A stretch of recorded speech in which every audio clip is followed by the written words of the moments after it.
Where is the Democrat Party on this issue now? They're full steam ahead. They are so far past Bobby Kennedy, it is not even funny. It really is not funny. Because what did we say? What did all the conservatives say? We said years ago, well, if you get this sexual revolution stuff, pretty soon they're going to redefine marriage. Oh no, that's a slippery slope argument. That's crazy. That's not going to happen. But of course they redefine marriage.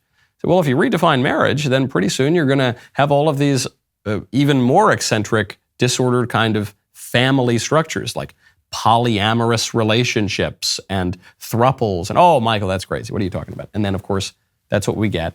And then what happened? The final frontier was pretty soon these guys are going to try to establish legal protections for pedophilia. They're going to try to normalize pedophilia.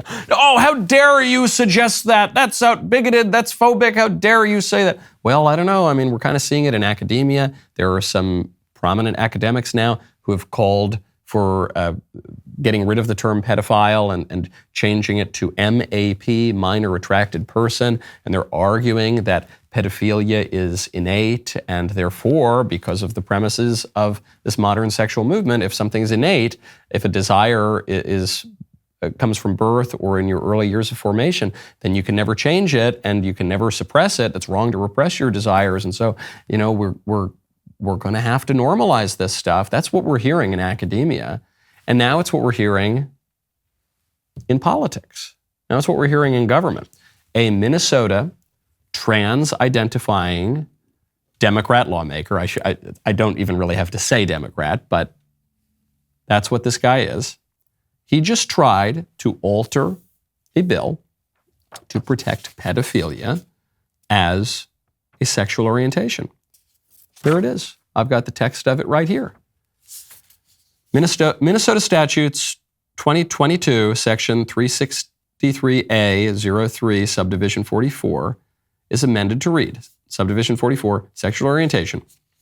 Sexual orientation means having or being perceived as having an emotional, physical, or sexual attachment to another person without regard to the sex of that person, or having or being perceived as having an orientation for such attachment. Then it goes on, or it used to go on, it said, or having or being perceived as having a self-image or identity not traditionally associated with one's biological maleness or femaleness. Sexual orientation does not include a physical or sexual attachment to children by an adult. That's what it read, and then this Minnesota lawmaker tried to amend this to cross that out. To cross out, hey, no, we don't want that bigoted line in there about how sexual orientation does not include a physical or sexual attachment to children by an adult. That's so bigoted. That's so phobic. We've got to get rid of that line. I'm not making this up. Here it is. It's right here. Got the text right here.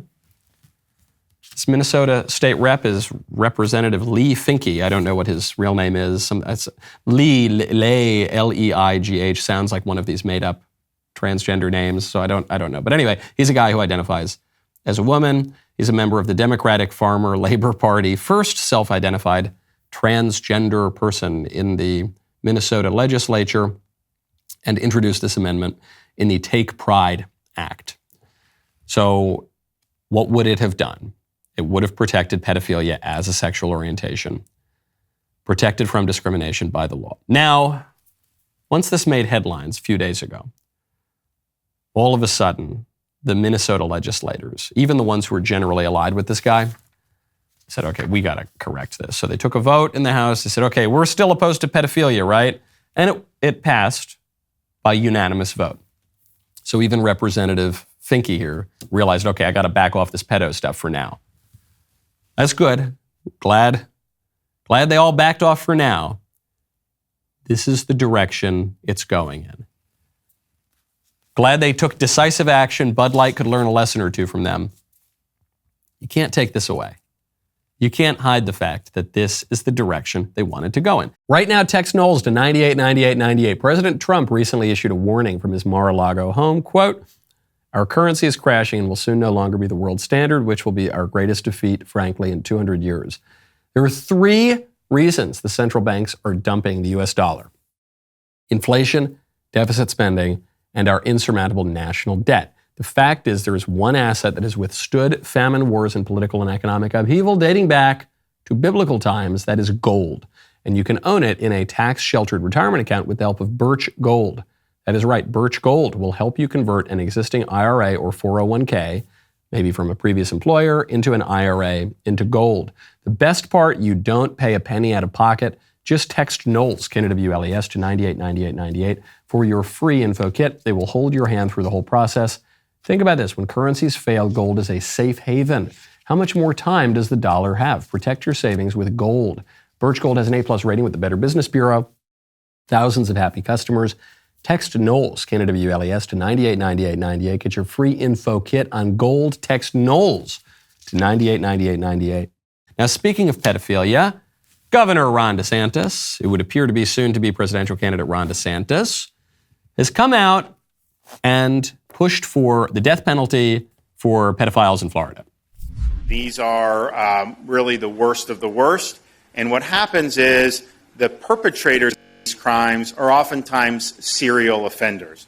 And if someone does if they rape a child, and these are very young children, sometimes like 6, 7, 8 years old. If they do that once, chances are they will do it again unless they're stopped and unless they're incapacitated. And so we really believe that part of a just society is to have appropriate punishment. And so if you commit a crime that is really, really heinous, you should have the ultimate punishment. And so what this bill does is it challenges the U.S. Supreme Court for recently deciding, probably 6 or 7 years ago, they decided by 5-4, after over 200 years of our Constitution being in place, that somehow you could never have capital punishment for crimes like rape. And so Ron DeSantis says, we're challenging that now. If you rape a child, pretty much the most heinous crime you can imagine, you get the death penalty. Totally agree with that in principle. I see no problem with that in principle. I see no problem with the death penalty in principle. In fact, I think it's quite natural, biblical. You see it defended by some of the greatest minds in the history of the church, and not only defended, but even enacted by some of the great popes in history. So there's nothing unchristian about it. There's nothing immoral about it. And there's nothing unconstitutional about it. In the early days of our country, the definition of a felony was that you would hang for it. The death penalty was widely applied, much more widely than it is today. I don't actually agree with this particular instantiation of the death penalty in practice. In principle, I do, but in practice, the only reason I don't is that as a matter of prudence, if you don't kill child rapists, if the punishment is not execution, then it creates some incentive for the rapist not to murder his victim. So if there's any way that through the law we can incentivize a rapist not to murder his victim, I think that's probably wise and prudent. In principle, they deserve death, certainly. But putting all of that aside for a second, the difference between the law in principle and in practice, the main thing about this story that's interesting is what Governor DeSantis was standing in front of. He was not standing in front of the flag of the state of Florida. He was not holding a regular press conference with some signs behind him. He was standing in front of a big, gigantic American flag because he's obviously about to announce his run for president. He is pushing for this law that will obviously be almost universally popular. I guess not among the pedo defenders and there are some people who are thinking about this issue, I think, in a little more of a wise as a serpent, innocent as a dove kind of way, who are talking about the actual practical effects. But broadly speaking, execute pedos is a very popular campaign slogan. And so putting the meat of the law aside for a second, what this is signaling is this guy is moving full steam ahead, and we can expect a campaign announcement soon. I know what you're thinking. That was a great clip. I'm with you. If you want the whole show, you got to subscribe. If you want all that extra content, you got to ring that bell, ding that dong, click that thing. Subscribe to the Michael Knowles YouTube channel. We'll see you next time.